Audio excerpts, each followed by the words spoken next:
기독론은 그리스도를 공부하는 학문입니다. 우리가 지난주일부터 기독론을 가지고 같이 공부하고 있는데요. 그리스도는 두 가지 신분을 가지고 있다. 하나는 완전하신 하나님 자신이시다.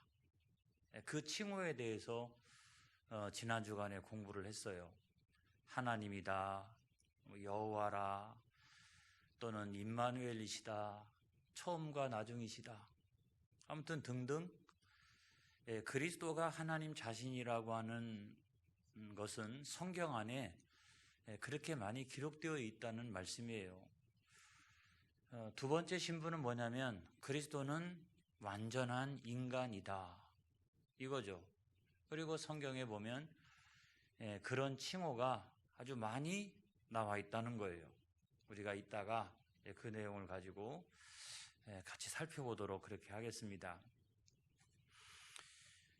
이 두 가지 신분, 그리스도는 하나님 자신이시다 또는 인간이시다, 이 가운데서 하나만 강조하게 되면 이단입니다. 이단이에요. 역사적으로 보면 그 둘 중에 하나만 강조해왔던 이단들이 굉장히 많이 있었어요. 그래서 우리가 신학적으로 그 이해가 없어서 그렇지, 어떤 사람들은 그 예수 그리스도의 신성만 다 강조하면 좀 이상하다 이렇게 생각해야 돼요. 또 어떤 목사님이 꼭 예수 그리스도의 인성만 막 너무 강조한다, 그래도 이상하다 생각을 해야 돼요. 근데 이제 그런 것들을 분석할 수 있는 능력이 신학적으로 우리 모두에게 없기 때문에 뭐가 좀 모르겠다. 그렇지만 역사적으로 그와 같은 이단들은 많이 존재해 왔다. 그리고 일반 학문을 공부하는 그 교수들이나 이런 사람들 가운데도 그런 사람들이 많이 있다는 거예요. 신앙은 없는데 예수님을 인성만 가진 역사적 예수로만 접근하는 그런 교수들도 세상에는 굉장히 많이 있는 거죠. 그거 다 잘못됐다는 거예요. 그거는 예수님에 대한 잘못된 이해고 또 예수님을 잘못 믿고 있는 거예요. 그래서 예수님이라고 하는 한 인격체 안에 하나님의 신분과 완전한 인간으로서의 신분이 같이 있다, 이렇게 믿어야 우리는 정확하게 믿는 것입니다. 여러분, 저는 요즘 왜 종교개혁가들이 그렇게 목 놓아서 오직 성경을 외쳤을까? 이런 시대를 생각해보고, 또 중세시대가 암흑기였지 않습니까? 그때도 전염병 같은 게 굉장히 많이 있었죠. 그래서 막 사회가 혼란하고, 또 전염병이 창궐해서 수도 없이 많은 사람들이 죽어가고, 그러면서 나중에 이게 종교개혁의 시대가 되어져요. 그 혼란의 시대에서 종교개혁가들이 굉장히 중요하게 강조했던 것이 뭐냐면 오직 성경으로예요. 왜 그렇게 성경을 많이 강조했을까? 우리가 코로나19 상황을 맞이하고 있습니다마는 많은 분들의 믿음이 떨어지고 있는 게 보여요. 믿음이 흔들렸다, 뭐 그렇게 보기는 어려워도 우리가 가지고 있는 믿음이 어떠한 믿음인가 라고 하는 것이 그대로 이렇게 노출되어지고 있는 그런 상황이라고 하는 생각이 들어요. 우리가 뭐 온라인 예배 계속 드려왔습니다마는 지난주부터 그래도 대면 예배, 모이는 예배를 드릴 수 있는 환경이 되어진 거예요. 저는 이해를 합니다. 왜 많은 분들이 교회에 못 나올까? 그런 환경이 되어져 있는데도 제가 이해할 수 있는 분들은 어떤 분들이냐? 먼저는 기저질환이 있는 분들, 제가 이해를 합니다. 자녀를 잉태하고 있는 임산부들 이해를 하죠. 직장에서 나가면 잘리는 분들, 이런 분들 제가 이해를 하죠. 또는 나는 노인인데 자녀들하고 함께 이렇게 생활하면서 자녀들과의 인간관계, 또 그들의 직장 생활 때문에 부모로서 내가 폐가 되지 않도록 교회를 못 나오는 경우, 이런 경우는 이해가 되죠. 여러분, 제가 얼마나 이해력이 넓은 목사입니까? 안 그렇습니까? 저는 굉장히 열린 목사예요. 저는 막 이렇게 스님들도 만날 수 있고요. 내 정체성을 딱 가지고 있으면서도 누구도 만날 수 있어요. 이렇게. 저는 그런 부분에 있어서 굉장히 열린 목사예요. 그럼에도 불구하고 이와 같은 상황이 우리의 핑계거리가 돼서는 안 되겠다라고 하는 겁니다. 나는 원래 영적으로 나태하고 게으른 사람인데, 야, 잘됐다. 너무너무 잘됐다. 나는 원래 믿음이 연약한 사람인데, 이야, 잘됐다. 그리고 뭐 세상의 일, 농사일, 직장일, 뭐 사업 여러 가지로 너무너무 사실은 바빠서 주일날 이렇게 한번 나오기도 너무너무 힘들었는데 잘됐다. 할렐루야. 감사하다. 목사님이 뭐 이런 때 신방을 오겠느냐? 목사님이 어떻게 나를 감시하랴? 그렇게 생각하면서 이와 같은 상황을 내 신앙의 연약함 또 게으름을 정당화하는 그런 핑계거리로 삼는 시간이 되어서는 절대로 안 된다. 저는 여러분 목사로서 그런 측면에 있어서는 대단히 원칙적이에요. 이렇게 제가 보면 느껴져요. 이렇게 보면 느껴진다고요. 근데 그럼에도 불구하고 왜 우리의 신앙이 이와 같이 연약한 믿음을 갖게 되었을까 할 때에, 제가 독전교회에서 12년 목회를 해가잖아요. 무엇이 문제일까? 왜 성도들의 믿음이 이와 같은 연약함을 노출하고 있을까라고 생각할 때 제 잘못이 제일 크다고 생각을 해요. 제 잘못이. 근데 목사님이 무슨 잘못을 했어요? 근데 제가 이렇게 생각을 해보면 하나님의 말씀을, 성경을 있는 그대로 선포하지 못하고 때때로는 너무 연약하게 하나님의 말씀을 선포할 때도 있었다는 거예요. 예를 들어 보면 성도들이 상처를 입을까 봐, 아니면 삐질까 봐, 또는 목사님이 나를 때린다, 나를 친다, 그런 오해가 있을까 봐. 그래서 목사는요, 말씀의 선포자이잖아요. 또는 성경의 교사라고요. 그리고 세 번째는 뭐냐면 그 하나님의 말씀을 가지고 잘 요리해서 성도들에게 먹이는 영적인 요리사예요.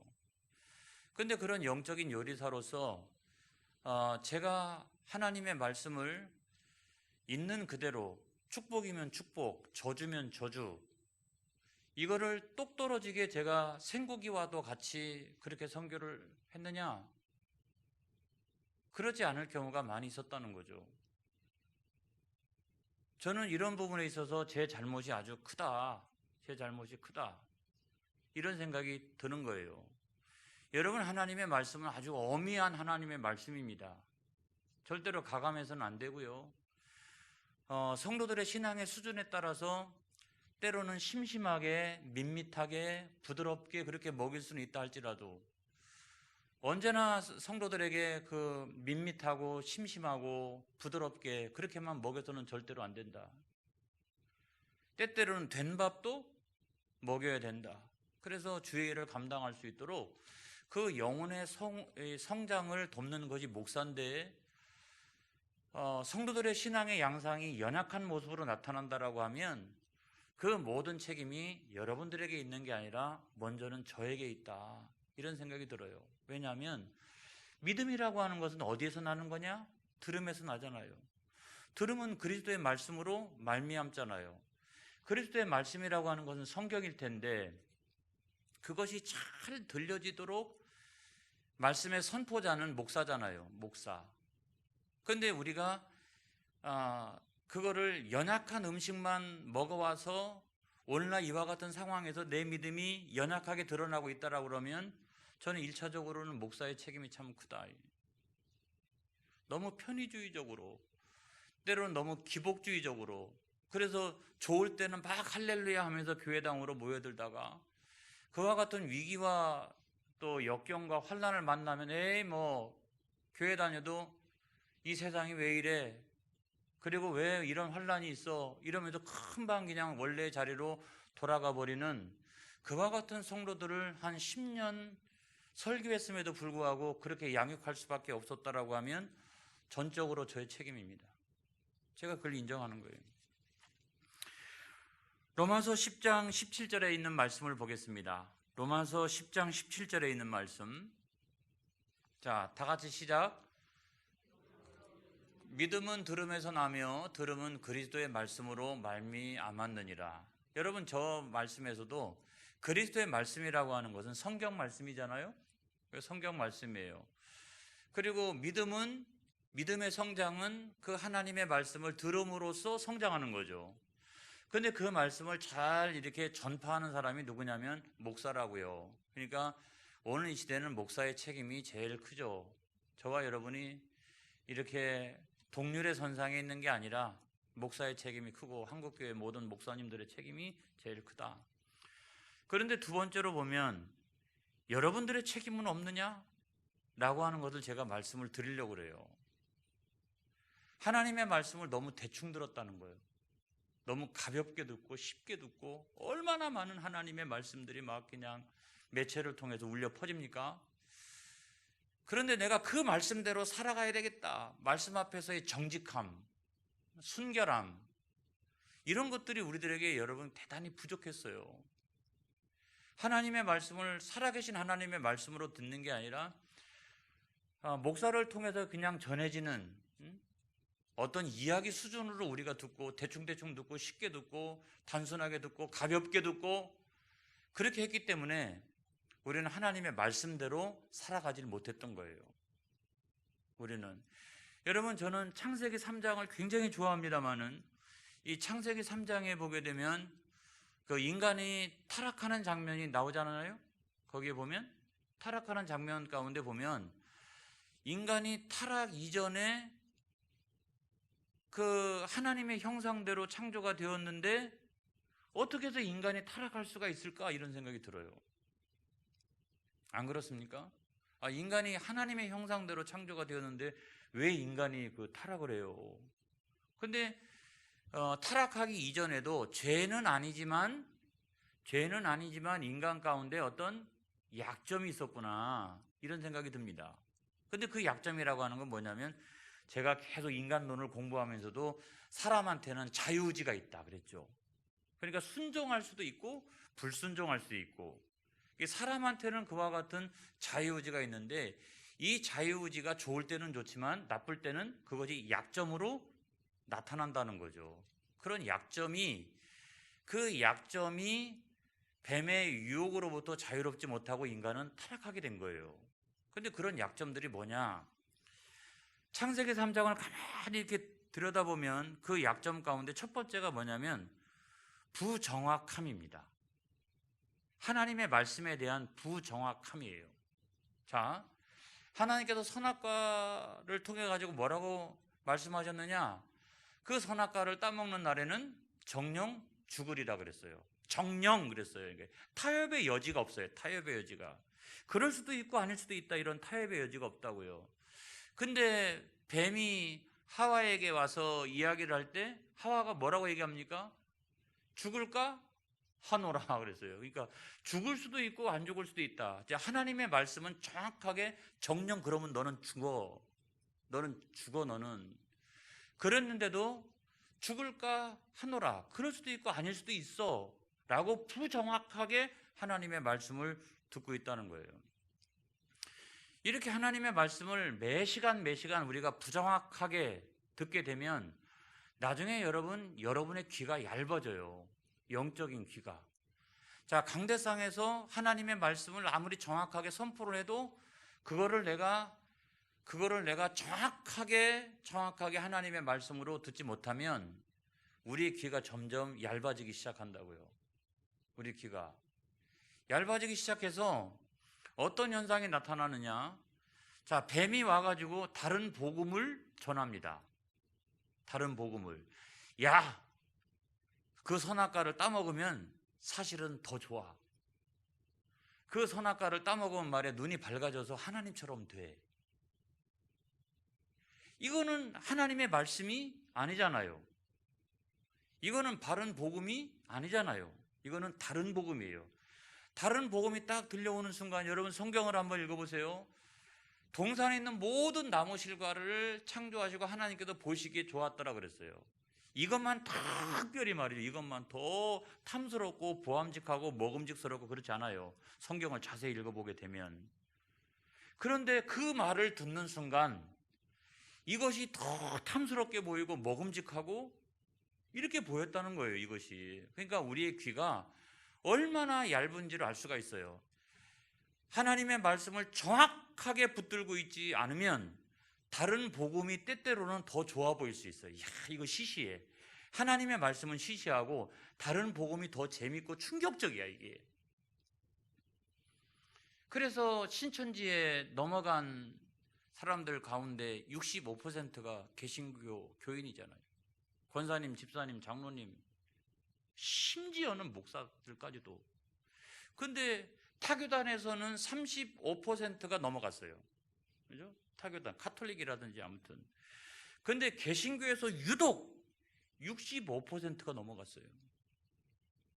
왜 그랬을까요? 하나님의 말씀을 부정확하게 듣고 있었던 거예요.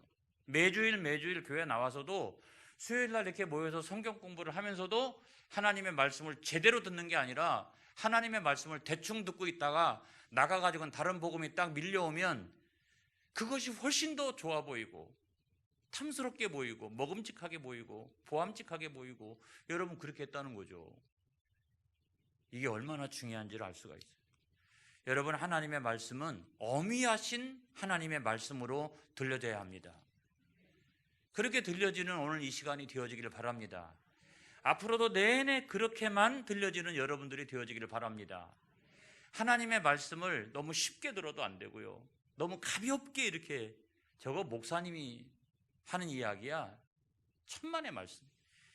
너무 가볍게 들어도 안 되고 너무 간단하게 들어도 안 되는 거예요.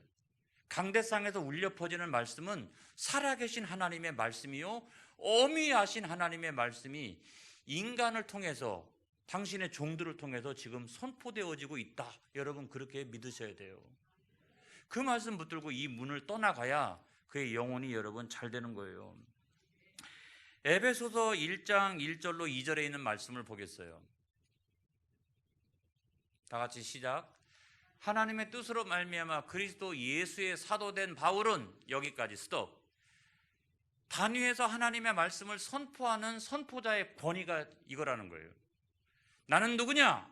하나님의 뜻으로 말미암아 그리스도 예수의 사도된 바울은. 바울이 자기의 정체성을 그렇게 이야기하고 있는 거예요. 여러분 단위에서 하나님의 말씀을 다루는 사람들 그거를 선포하는 것, 그 권위는 사람에게서 나온 것이 아닙니다. 신학교가 주어진 것이 아닙니다. 하나님께서 주신 거예요. 그 다음에 에베소에 있는 성도들과 그리스도 예수 안에 있는 신지자들에게 편지하노니. 여러분 저기에서 신실한 자들이라고 하는 것은 여러분들이에요. 여러분들이 가지고 있는 권위, 영적인 권위가 거기 있다는 거예요. 그래서 이 두 가지가 딱 만나서 말씀이 선포되어질 때 2절 어떤 역사가 일어나느냐? 시작. 하나님 우리 아버지와 주 예수 그리스도로부터 은혜와 평강이 너희에게 있을지어다. 할렐루야. 여러분 제 영적인 권위가 무너지면 절대로 여러분들은 은혜 못 받아요. 오늘 여러분들이 그 자리에 앉아가지고 나는 누구인가? 나는 하나님의 자녀야. 오늘 하나님 말씀을 듣기 위해서 왔어. 라고 하는 여러분들의 권위를 인정하지 못하면 여러분들은 마음속에 평강을 얻을 수가 없어요. 그 말씀이 위로가 되겠어요? 그 말씀이 능력이 되겠어요? 그래서 우리가 은혜 받고 마음속에 평강을 얻는 이유는 뭐냐면 오늘 단위에 있는 주의 종을 통해서 하나님의 말씀이 선포되어지고 있고 오늘 이 시대와 이 시간에 내가 꼭 들어야 될 그 말씀이 증거되어지고 있어. 그렇게 믿을 때 여러분들은 은혜 받기 시작하는 거예요.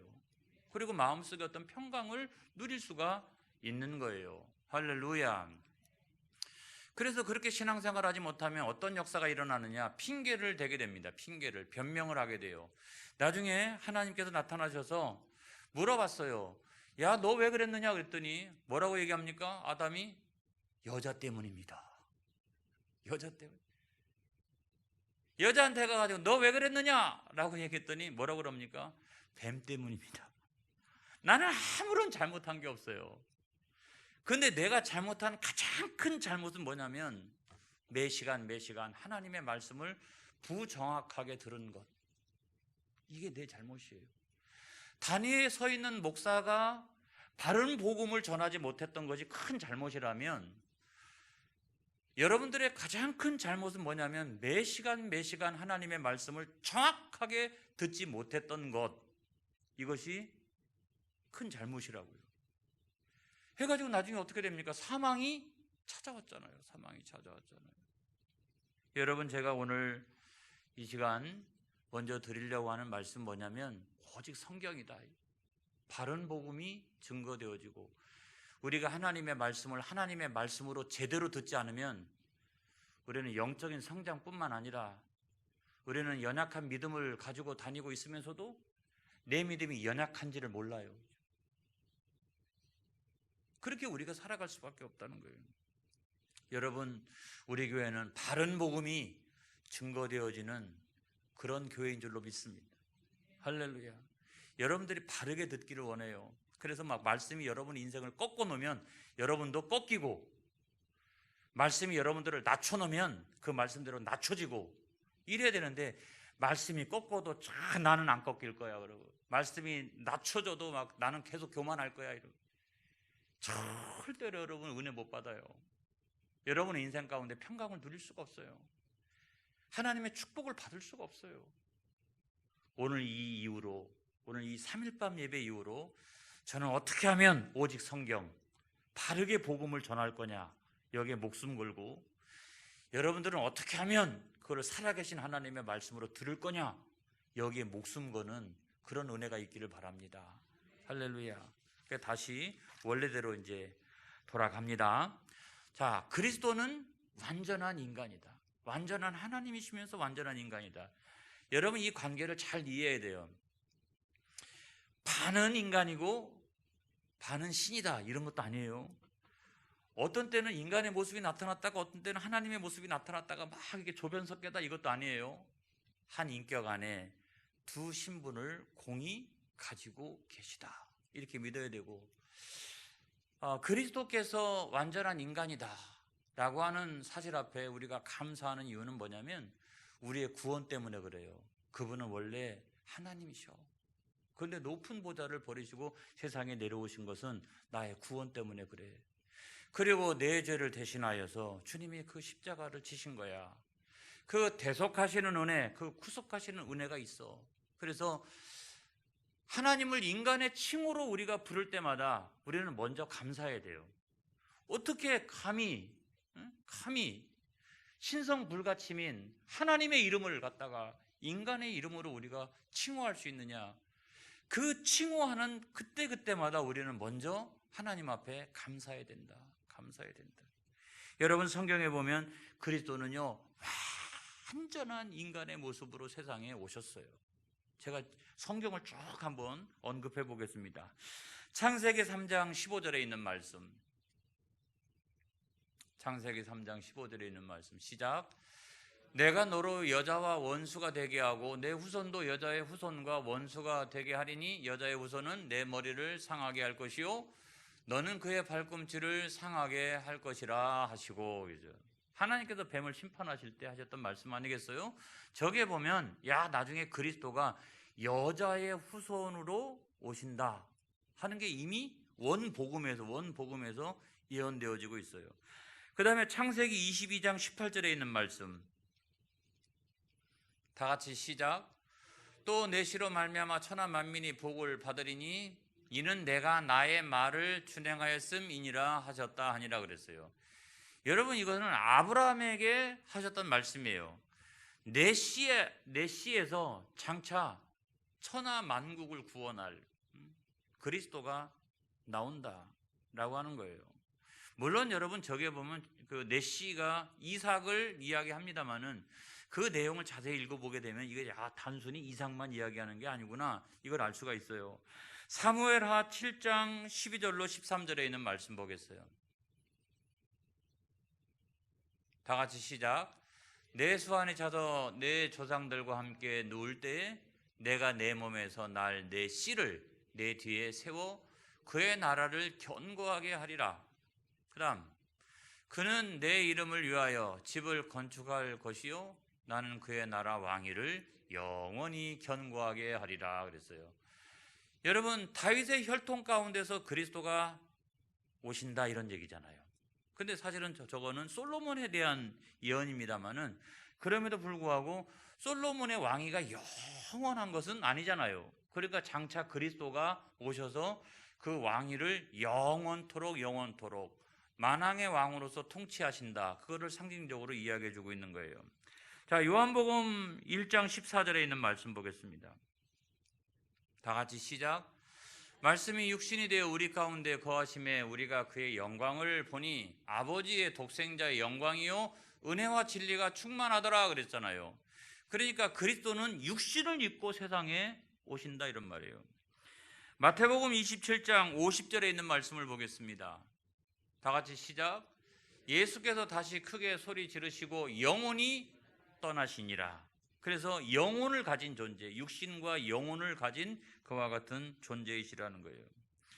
누가복음 2장 40절로 42절, 40절과 42절만 보겠습니다.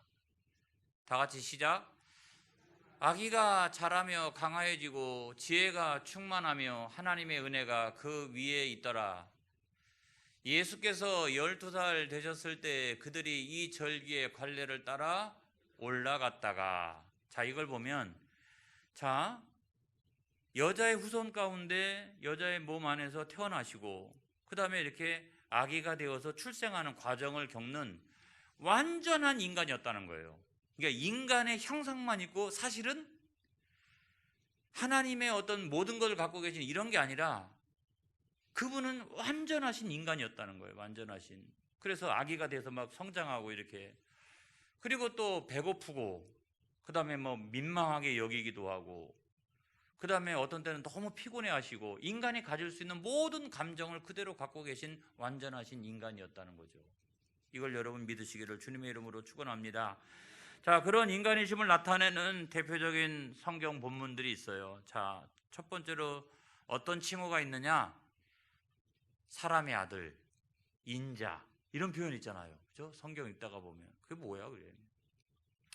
사람의 아들이라고 하는 것은 뭐냐면 이런 거예요. 인자, 사람의 아들, 사람의 아들, 사람의 아들, 사람의 아들. 아, 진짜 인간이구나. 순수한 인간이구나. 완전한 인간이구나. 사람의 아들, 사람의 아들. 그런 의미에서 사람의 아들이라고 하는 표현을 썼어요. 여러분, 다니엘 8장 17절. 다 같이 시작. 그가 내가 선 곳으로 나왔는데 그가 나올 때에 내가 두려워서 얼굴을 땅에 대고 엎드리매 그가 내게 이르되 인자야 깨달아 알라. 이 환상은 정한 때 끝에 관한 것이니라 그랬어요. 다니엘에게 가브리엘 천사가 나타나서 뭔가를 깨닫게 해주는 장면이에요. 그때 호칭이 뭐냐면 인자야 그랬어요. 너는 사람의 아들이라는 거예요. 그러니까 그런 가장 순수한 영혼, 사람의 아들이라는 거예요. 에스겔서 2장 1절 말씀 보겠어요. 다 같이 시작. 그가 내게 이르시되 인자야 내 발로 일어서라. 내가 내게 말하리라 하시며, 에스겔을 선지자로 세울 때 인자야 그랬어요. 인자야 너는 사람의 아들이라는 거예요. 사람의 아들 가운데서 내가 너를 선지자로 불렀다는 거예요. 그렇게 생각해 보면 그리스도의 그 인간 조상은 누구일까? 쭉 올라가 보면 누구죠? 아담이 인간 조상이죠. 인간 아버지는 누구일까? 요셉이죠. 그리스도의 인간 아버지, 인간 조상은 그와 같은 것이다. 그럼에도 불구하고 왜 그 성령 잉태, 처녀를 통해서 잉태를 했을까? 그건 다른 게 아니라 여러분 쭉 올라가 보게 되면 아담 이후의 모든 자손들은 원죄를 가지고 있어요. 이렇게 원죄. 그러니까 죄 중에 태어나잖아요. 우리가 인간론 공부했잖아요. 죄 중에 태어나잖아요. 그래서 죄를 가지고 태어나면 우리의 대속제물이 될 수가 없죠. 그러니까 그 원죄가 단절돼야 돼. 그러니까 사람으로 태어나긴 사람으로 태어나는데 문제는 뭐냐면 원죄 유전 가운데 있는 인간으로 태어나면 안 돼요. 그러니까 성령으로 잉태되고 남녀 간의 관계를 갖지 않은 그 처녀의 몸에서 성령으로 잉태가 된 거죠. 이걸 믿으시기를 바랍니다. 할렐루야. 그 다음에 우리가 잘 아는 것은 나사렛 사람 이런 거예요. 나사렛 사람. 이거는 예수님을 멸시하거나 또 비방하거나 그렇게 할 때 나사렛 사람이라고 하는 표현을 많이 했어요. 자, 마태복음 2장 23절 시작. 나사렛이란 동네에 가서 사니 이는 선지자로 하신 말씀에 나사렛 사람이라 칭하리라 하심을 이루려 함이로라 그랬어요. 나사렛 사람이라고 하는 것은 아주 이거 뭐 비천하고 천대받아도 되는 그런 동네라고 하는 말이죠. 마태복음 21장 11절에 있는 말씀을 또 보겠습니다. 시작. 무리가 이르되 갈릴리 나사렛에서 나온 선지자 예수라 하니라 그랬어요. 꼭 사람들은 유대인들은 그냥 선지자라 이렇게만 이렇게 호칭해도 그나마 괜찮을 텐데 그 앞에다 꼭 붙이는 게 있어요. 저 나사렛 사람이야. 아주 멸시하는 그런 의미가 있었다는 거죠. 우리의 구원을 위해서 예수님은 그와 같이 멸시를 받으신 줄로 믿습니다. 그 다음에 마지막으로 보면 종이라고 하는 표현도 있죠. 종이라고 하는 표현이 있어요. 근데 우리가 이 종이라고 하는 표현을 생각할 때 고대 노예제 사회의 노예를 말하는 게 아니에요, 여러분. 자, 이게 우리가 기독교에서 보통 종이다 그렇게 이야기할 때는 여러분 그런 차원이 아니에요. 여러분들이 마음대로 해도 된다 이런 차원이 아니에요.